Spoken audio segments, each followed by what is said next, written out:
Hi, and welcome to this live reading from Castor's Kiss, Soul Bonded in the Stars, Book 2 by Ty James, and this is presented by Itsy Bitsy Book Bits. Chapter 1. Maya hated it when they cried. The slight orange woman bound to her by a never long enough rusted chain around their ankles let out a sob that shook her body. Criers were never helpful in a match. Usually they were too busy trying to hide. Maya rolled her eyes and patted the other woman on the shoulder. There, sweetie. It won't be long before you aren't crying anymore. Maya blanched at her own cruel words. What have I become? Less than a year ago, I used to have an entire crew whose lives depended on me, and I cared for all of them. Now I can't even muster kind words for a woman fearing for her life. Diara's terror-filled eyes lifted. Maya couldn't look away from the reflection of herself in those glossy white orbs. A monster. That is what she had become. A cold, uncaring monster. Her compassion stripped away bit by bit as she endured horror after horror. Cruel memories flashed through her mind. Betrayal, as her lover tried to sacrifice her for his own freedom, only to be caught along with her anyway. Total fear to the point of immobility as the scavengers took her away. The terrible experiments inflicted on her pale flesh while in the scavengers' captivity. However, the worst part was that she had to watch the experiments performed on Trist while he laid down on the table, strapped down and helpless, as the scavengers tore his golden body to pieces. She remembered the way his brown eyes held hers in those final moments. The relief and sadness there. Relief that the pain would be finally over. Sadness because he was leaving her alone with the monsters. She was practically mindless from the agony. Left for dead, reduced to a battered husk on that lonely desert planet. Foggy hope banished much of her fears when she was discovered among the pile of broken bodies only to be crushed. Her would-be rescuers were slavers. Their detached and clinical treatment of her almost undid her more than the torture she suffered at the hands of the scavengers. Maya chose to completely repress the indignity of the auction. Now her days were spent as an unwilling fighter. She fought endlessly for her life at the whims of a cruel bastard that had almost equaled the scavengers. So much pain and suffering stripped away her vulnerabilities until violence was all she had left. She let it tear her apart and unmake her into something cold and unrecognizable. There just was no other way. Maya didn't begrudge Diara's attempts to shuffle as far as their connecting leg chain would allow. She wouldn't want to be chained with her either. The woman's crying intermittently broke the silence. Diara wasn't a fighter. Until recently, she'd been Thrall's lover and, to Maya's knowledge, had never lifted a blade.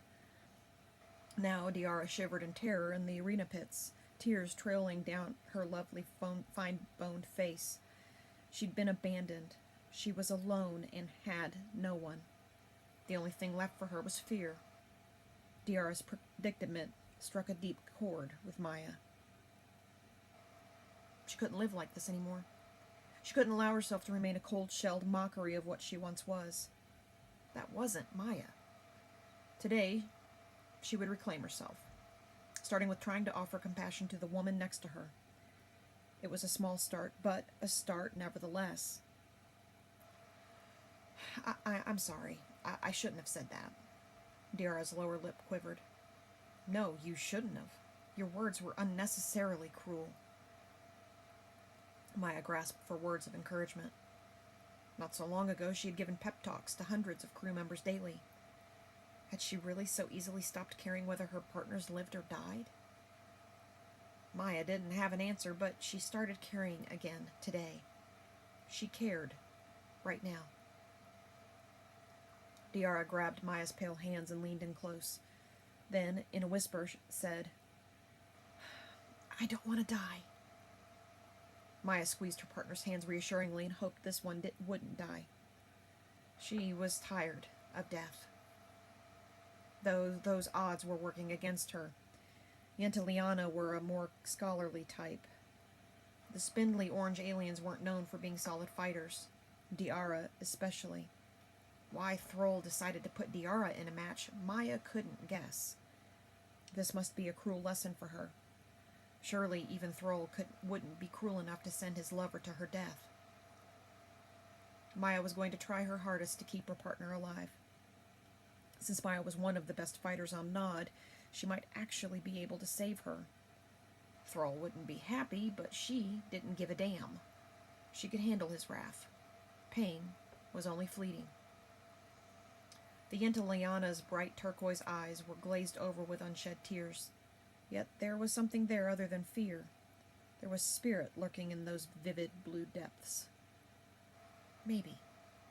Just maybe. If you work with me, you might not die. The thin column of Diara's throat worked nervously. What do I need to do? Her voice was no longer soft, but threaded with determination. Maya smiled, the first genuine smile in a long time. When the door opens, follow my lead. Give me as much slack as you can on the chain, and I'll do the rest. Okay, I think I can do that. Maya was starting to like this one. Work with me, and maybe we will both make it out alive. She hoped. The shrill sound of worn metal grating open drew their attention. Maya frowned and narrowed her eyes, trying to make out what kind of opposition she was facing in the arena this time. Unfortunately, the brightness of Nod's twin suns flooded into the dark tunnel, making it impossible to see anything other than whiteness.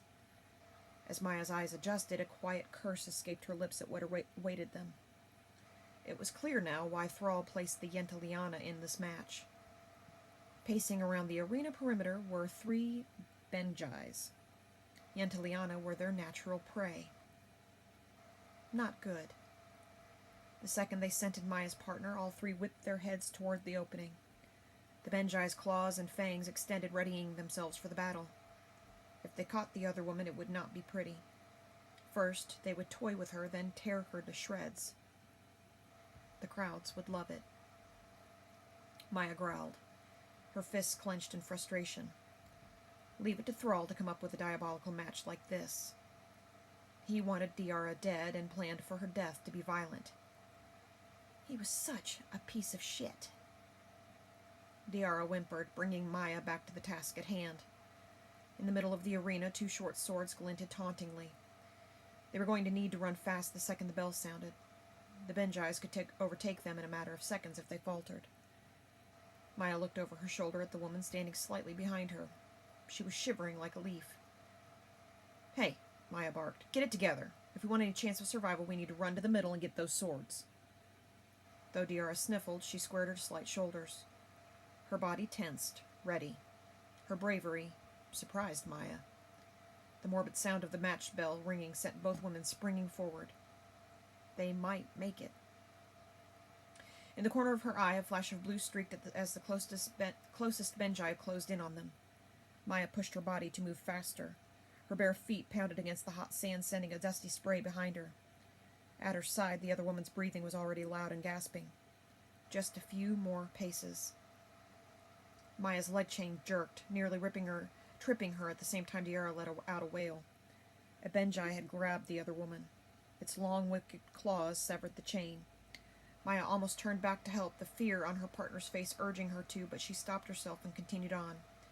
She didn't know or trust Diara's skill well enough. Fighting the Benjais bare-handed with only Diara's help instead of a sword could put them both at a major disadvantage.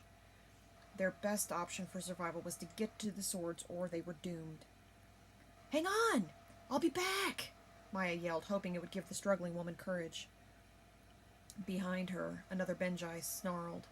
He was coming after her. Maya gritted her teeth and dove for the short sword scant feet away from her. The Benjai lunged. His claws scratched against her suit. Maya didn't let that stop her. Her hand wrapped around the short sword. A sigh of relief escaped her lips as she rolled forward. Standing up at the end of the roll, she faced the Benjai. Behind them, the Yenta Liana screamed in pain as the other 2 Benjai tore at her. Memories bubbled up. No. No. No. She couldn't do this now. Her hands started to shake, legs rooted to the ground, unmoving. Diara screamed again, raw and furious. The world crashed against Maya in a rush. The lanky Yenta Liana stood tall, deflecting their blows and fighting back with her bare hands. Her partner wasn't going down without a fight. "Hang on, I'll save you." The Benjai swiped out. Maya caught his movement in time and threw herself out of the deadly arc of his claws. Get it together, Gray. You can't afford to get distracted. Maya grimly hefted the sword in her hand, focusing on the threat in front of her. She needed to take care of this Benjai quickly. Her body was coiled, ready to strike. The advancing Benjai smiled. Then, through pointed teeth, he mumbled, "Pretty little thing. I play with you before I eat you." Maya laughed at the taunt. If he had 2 brain cells to rub together, he would be running in the other direction.